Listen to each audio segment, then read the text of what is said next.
Jocelyn Woodley was a healthy mother in her early 30s. One day she noticed a small pimple-sized lump on her palate.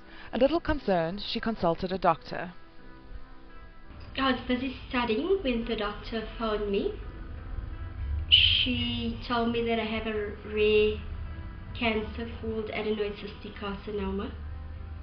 And as I was making my notes, she phoned me, so I was writing all this information down on my notes. And she told me she hadn't seen it in someone as young as mine. She made me worried because she was so afraid. I think pre-operatively people would mostly feel fear. They would feel the fear of the actual procedure, the anesthetic, how they will cope, the fear of the pain, and also the fear of what will happen afterwards, what they will be like, what their lives will be like, what will happen in the case of something facial, what will happen to their appearance. Will people still love them? Will people still want them around? You walk into Dr. Howe's surgery, his staff is so pleasant, and he is so pleasant. You feel at home there. You're not going to this, no matter what's going to happen. Everyone is so caring. They know what you're going through. These are Jocelyn's preoperative records, including x-rays, CT scans, and the resultant custom-fabricated stereolithography reproduction of her facial bones. This facilitates for careful surgical and restorative planning. After the intricate planning procedures with all the members of the reconstructive team, she undergoes the first of 3 general anesthetics. This first one involves the careful removal of the tumor, its inspection and confirmation of the tumor-free margins by an oral pathologist by way of frozen sections of the mass under the microscope. This particular tumor invades bony hard tissues with spreading tentacles around the nerves of the hard palate. This makes for a particularly challenging resection, as we are never sure of the full dissemination of the cancer cells. Patients therefore frequently require radiation therapy post-operatively. We then place these osseointegrated implants into remaining bone surrounding the excision site. These implants will ultimately support her new teeth and plastic palate, known as an obturator. We have a series of very intricate restorative procedures and impression materials packed in separated layers to register the shape of the surgical defect. This is done as the defect extends deep into the nose, sinuses, and up to and sometimes including the patient's eye. The impression is then pieced back together, recreating the negative replica of the defect. The prepared preoperative surgical obturator is secured into the patient's mouth at the end of this 3-hour procedure.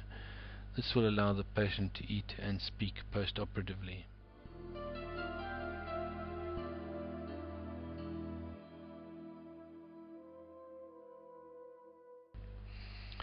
This patient's impressions are sent to the laboratory, where a complicated series of laboratory procedures are carefully undertaken in order to fabricate prostheses which replace the patient's lost tissues.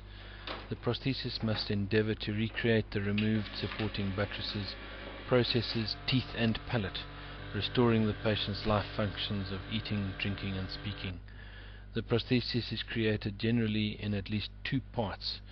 The first, a fixed implant supported cast titanium metal superstructure, which usually replaces the teeth and gum.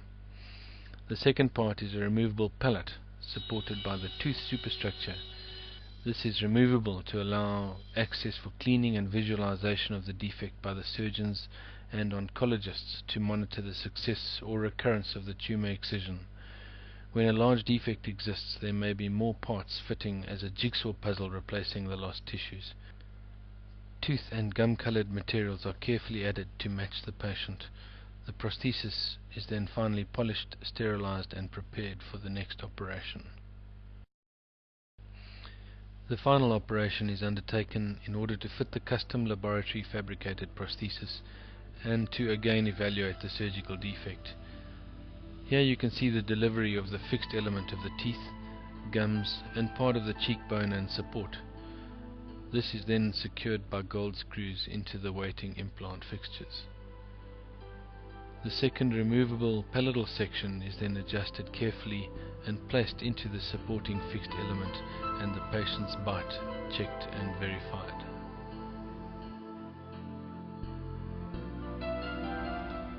A few hours after the final operation, the patient then presents for a clinical evaluation of speech and function. I've taught myself to drink in a better way, otherwise everything comes through my sinus. I've been eating curries and things like that, and while eating it's great. Maybe an hour later everything comes through my nostrils. But not so bad. You can hear from the patient's speech that it is less than ideal.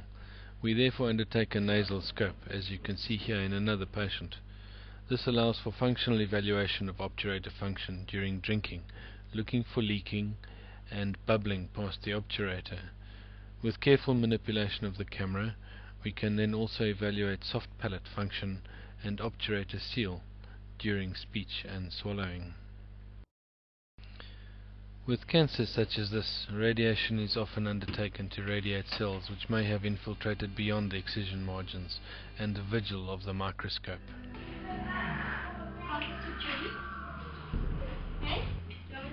But even at this stage, after the 3 crucial procedures to remove the tumour, she is leading a fairly normal life, having received some of the latest and least traumatic medical attention available.